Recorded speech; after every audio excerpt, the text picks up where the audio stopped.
am ready. GMA Weather, serbisyong totoo ng GMA News. Hi, good morning Susan, Igan, at good morning mga kapuso. Napanatili po ng Bagyong Lando ang lakas nito at bilis ng pagkilos habang papalapit dyan sa Luzon.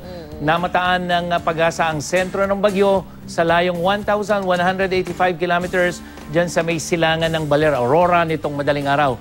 At taglay ng nasabing bagyo, ang lakas ng hangin umaabot pa rin sa 65 kilometers per hour malapit sa gitna at bugso na hanggang 80 kilometers per hour. Inasahan na kikilos ito pa west or kanluran sa bilis na 22 kilometers per hour. At dito sa latest forecast track ng pag-asa, magpapatuloy yung kilos ito sa mga susunod na araw. At kung hindi magbabago yung bilis ito, posibleng Sabado ng gabi o Linggo ng madaling araw, tatama ito bilang isang typhoon o malakas na bagyo dito sa may Cagayan Valley, posibleng yung Cagayan Isabela area. Pero yung area of uncertainty, mga kapuso, yung guhit na yan, posibleng hanggang Central Luzon na malapit sa Metro Manila, diyan dumaan yung sentro kaya dapat po I am ready tayo.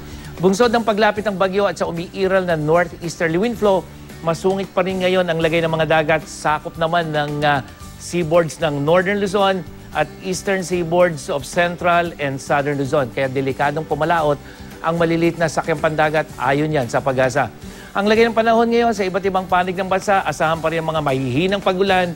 Wala pa pong epekto itong bagyo dito sa ating bansa, kaya may mahinang pagulan dyan sa Luzon, lalo na sa Southern Luzon, kasama yung Mimaropa. At dito sa Visayas, maghapong may tsansa ng ulan mga kapuso, lalo na dito sa may eastern section. Samantalang sa Mindanao, umaga pa lamang may ulan na dyan sa may Zamboanga Peninsula, ARMM at Soksa dyan pagdating ng hapon.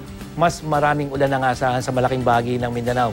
At dito sa Metro Manila, 5-day outlook, may tsansa pa rin ng ulan sa susunod 2 araw, pero pagdating ng Sabado, Linggo at Lunes mga kapuso, mas mataas ang tsansa at mas maulan pagdating ng Linggo. Kaya yung mga nagbabalak ngayong lumabas, ito po gawin nyo ng batayan sa inyong plano.